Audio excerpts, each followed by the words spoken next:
I saw the movie of the weekend, my friend. And let me give you a little bit of backstory of why I went to go watch this movie. So it was a group of friends who invited me very kindly, and I sat there, not knowing much about it at all, other than the fact that it's based on a very popular selling video game that has been turned into what I believe is the beginning of a franchise in the movie business. That movie, I can safely say, is the Minecraft movie. Anyway, I hope you enjoyed this podcast. Episode of Chatting Bitch. Like and subscribe. Okay, so Minecraft movie, based on the popular cube... Based on the Pulitzer-winning novel. Oh, no, wait. No. Sorry. Wrong thing. Wrong Minecraft. Is there another Minecraft? Yeah. There's a Broadway play. Yeah. Really inspiring. Filled with secretary birds and Chewbacca's. And doing backflips with Jason Statham. Yeah. So this movie is based on a popular selling video game based on building blocks in a big open world. What you can also describe as called a sandbox game. And quite literally, you go in there and you make a bunch of blocks. The basic premise of the game is that you can make anything you want out of building blocks, but you have to scavenge for the materials. So you got to get wood, you got to get grass, mud, whatever. And it's ironic that a game with a premise of you can go in and make anything has spawned what looks to me like one of the most generic movies of the last decade. Okay. I don't know. Well, I haven't seen it. You haven't seen it, so that's me asking you. Who are you to judge? Who are you to judge? You haven't even seen the movie. Is it getting the full Chatting Pitch rating? It's like saying, this thing offended me. Have you seen it? No. I heard about it. I heard about it through the Twitter. Thing is, I'm scared of going to watch Minecraft because every time I try and speak about the movie... Every night you have nightmares about it. I find myself a little bit dumber. These cubes are Jason coming at me. No! you know when people have sleep paralysis? And they say, have you heard about this thing where if you have a really bad sleep routine, you have an increased chance of sleep paralysis and you imagine a figure, like a shadowy figure. It's just a big cube. So in my version, it's a really muscly, shadowy figure. And then as it comes into the light, it's just Jason Momoa going, my man. I wake up and I'm sweating. No, every time I go to talk about it, and it might happen here, my brain suffers from very short-term dumbness. Okay. I tried to type the word Minecraft in on a text, and it came out as Muzelploft. I forgot. My brain just forgot how to spell words. Yeah. Mazel tov. So you went to see Muzelploft. I want to watch Mazel tov the movie, and. The movie actually is not called The Minecraft Movie. It's called A Minecraft Movie. Now, I don't understand why that was chosen, but I can only imagine it's to set up a franchise where they could say... Bunch of hipsters in a cafe. Actually, it's A Minecraft Movie, not The Minecraft Movie. The Minecraft Movie it came out in 1974. Popularized the montage. Here's my rebuttal. Who cares? Anyway, so the Minecraft movie. I've explained the basic gist of the game. Now, does that game translate into the movie? Yes and no. I think the original game had very lo-fi style graphics. It was very pixelated, and I think that was a big charm about it. But then they moviefied it and made it into big blocks with very high detailed textures, and everything didn't seem like cubes. They were a bit round, and I guess that was just a stylistic choice from the director, Jared Hess, who famously directed Napoleon Dynamite. Remember that movie? Okay. Yeah, so he's gone through... That is not a leap I would have made. A very, very interesting career. He did that. He also did Nacho Libre. That's where the Jack Black comes in from, Okay. He's done some others, which I don't remember. And then now he's made the Minecraft movie. Why has he done this? Probably because there's a lot of this. Because his finger and his thumb is stuck together with super glue and he can't get it off. Yeah. He's like, hopefully with this Minecraft money, I'll be able to buy a super glue remover. That darn Gorilla Glue at it again. I may or may not have 3 types of Gorilla Glue in my kitchen, but that's for another time. There are no gorillas in this movie. What a strange segue. What types of glue do you have in your kitchen, Matthew?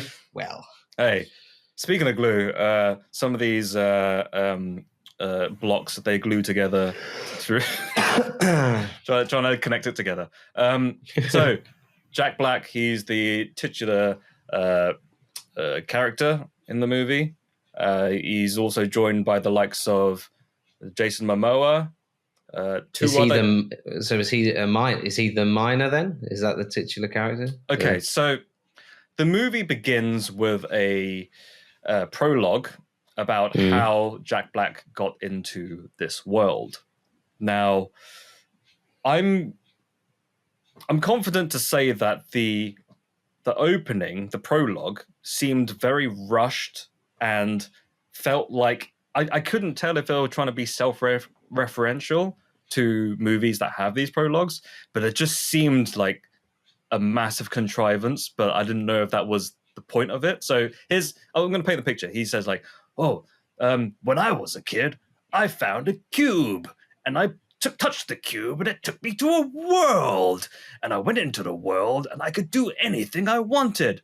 And then I grew up and got a job at an office. And then I ate some dinner and then I remembered something. The cube. Okay. That's how the delivery is almost verbatim. Is it trying to make a joke about those prologues without actually successfully doing that? Maybe. Now, is it not going far enough with the bit? That kind of sets the tone of the movie.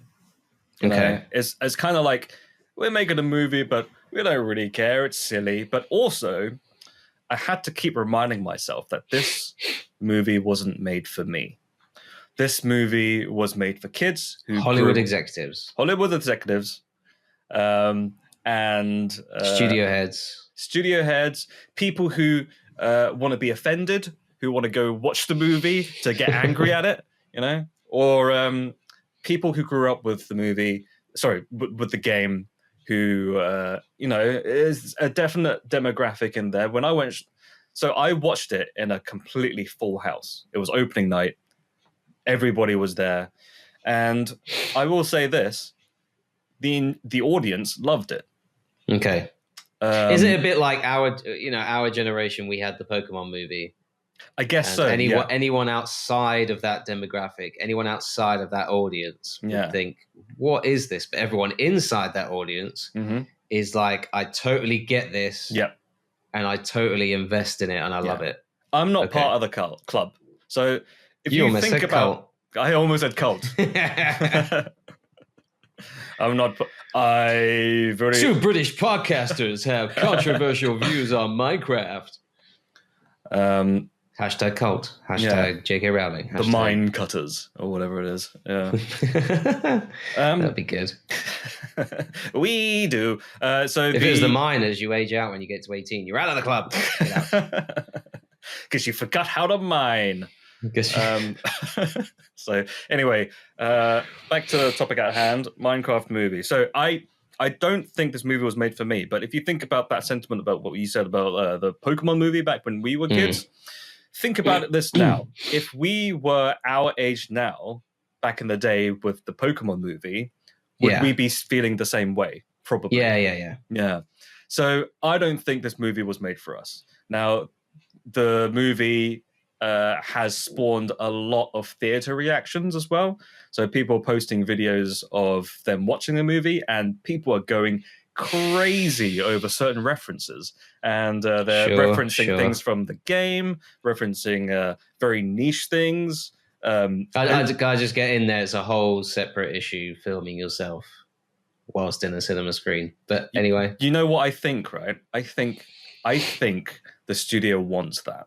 because it's just more promotion. Wants it, but oh man. But here's the thing. Here's the thing. I strongly believe that this movie was tailored to have that sort of theater experience, because there's been countless times where I've read on Twitter or whatever it's called now. It's like a dad saying, I went to go watch Minecraft movie with my son, and the theater experience was unlike anything I've ever experienced. It's like the Rocky Horror Picture Show for the Gen Z generation, you know? Gen Z generation. That shows how out of the loop I am. Those people. Yeah. The not me people. Those people aren't me. I feel like Abe Simpson in that one episode of Simpsons where he's like, I used to know what it was, and now what it scares me. I don't know what it is. Yeah. Something like that. So, yeah. I don't know if I enjoyed it or if I didn't enjoy it. But what I can say is that I appreciated that it catered to an audience that it knew it had. And it has doubled the amount of its budget. I think it was like $150 million budget, and it's made over 300 million in its opening weekend worldwide, which is great for the movie. And I think it's going to continue to make more. But having said that, I watched it thinking the story doesn't really make sense. I don't think it had to. There was a lot of jokes that didn't land for me, but I guess those jokes weren't for me. There were needle drops that I just didn't care for, but for some reason the kids loved it. Okay. And people were hollering and cheering and clapping at certain moments, and it just flew over my head. And it's safe to say that I am of a different generation. So would you say it's... I suppose it's difficult to say. Yeah. For that... No, I was going to ask, is it a good movie? But that's a very reductive question, I think. It's hard. It's hard to really rate this movie. Personally, I would say... there's that thing that I always think where you can say a movie's bad, or you can say a movie's not for you. And if you have an opinion about a movie where you say, I didn't like it, it doesn't mean it's a bad movie. You just didn't like it, you know? Yeah. And you can look at reviews. You can see that, IMDb, Rotten Tomatoes or whatever is probably 50-50. And I think 50% of the people love it. 50% of the people just don't get it. And I didn't get it. They really... I think maybe the one thing that I did enjoy was seeing how cringeworthy some of the jokes were and how cringeworthy some of the story was. And I think I got a slight kick out. You blockhead. That was only 5 minutes. Yeah, I just got a click at... I got a kick out of just realizing how dumb it was. Lava? I hardly know her. So yeah, for that reason, I'm giving it a chat. Because I can't give it a full, 1 star, or I guess C. Have we ever given a C before? I don't think we've ever given a C before, no. No, I can appreciate the filmmaking. A lot of it was very green screened, by the way, because it was just entirely CG for most of the movie. I didn't really find it funny. For almost 90% of the movie, I didn't find any of the jokes funny.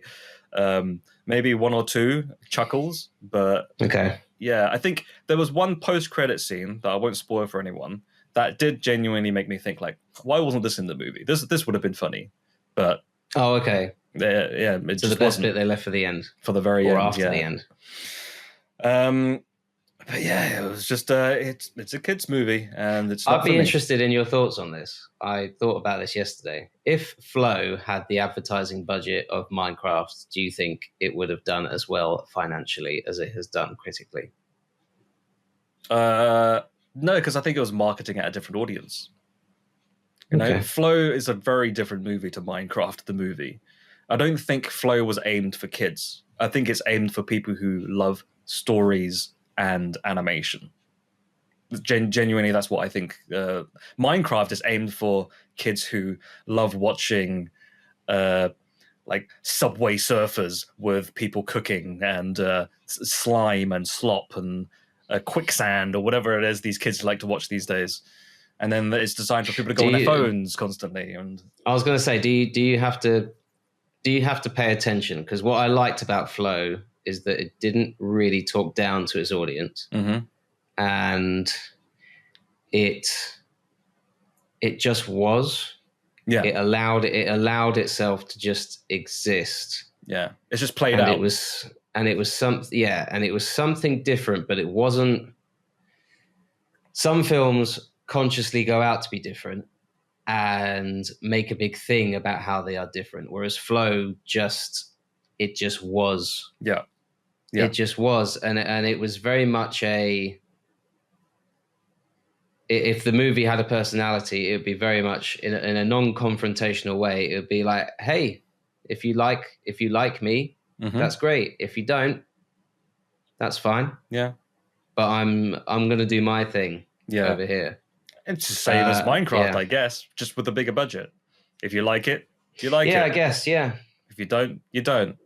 Yeah. I didn't really like it, but I could appreciate what the audience wanted, and people seem to enjoy it. And who am I to tell anyone otherwise if they want to enjoy the movie or not? You know, and that's You're why podcaster and movie reviewer, Leslie. It's literally your job description. No, it's not. This isn't my job. I'm doing this for fun. Now, your job is going on LinkedIn and typing things like, I went to go see Minecraft at the movies, and this is why it helped me build my business. 10 reasons why Minecraft... 10 reasons why Jack Black is the paragon of business. 10 reasons why Minecraft changed my life. Black. You want to be in the black, not in the red. Yeah. Number 2. Jack up your business. Not with steroids, but with money. Yeah, that's it. Anyway, I think that's enough. Number 3. Oh, here we go. I think that's all we have to say about Minecraft. I mean, we're just going around in circles now. But yeah, that's... So not completely mindless, not trash. No. But at the same time, aimed at a very specific group. Well, it's not completely mindless. Moving on. I guess that's a great time. We should have held that freeze frame for a little longer there. I think that's where we do the mid-break jingle. Oh, we still going? And then they just carry us off. Put us into storage. Yeah. Anyway. Let's mid-break jingle. Chatting Pitch has been brought to you by Leslie Way and Matthew D. Smith. If you enjoyed this episode, feel free to listen to others and maybe even subscribe. You can follow us on the website, formerly known as Twitter. Listen to us on Spotify or wherever else you listen to podcasts.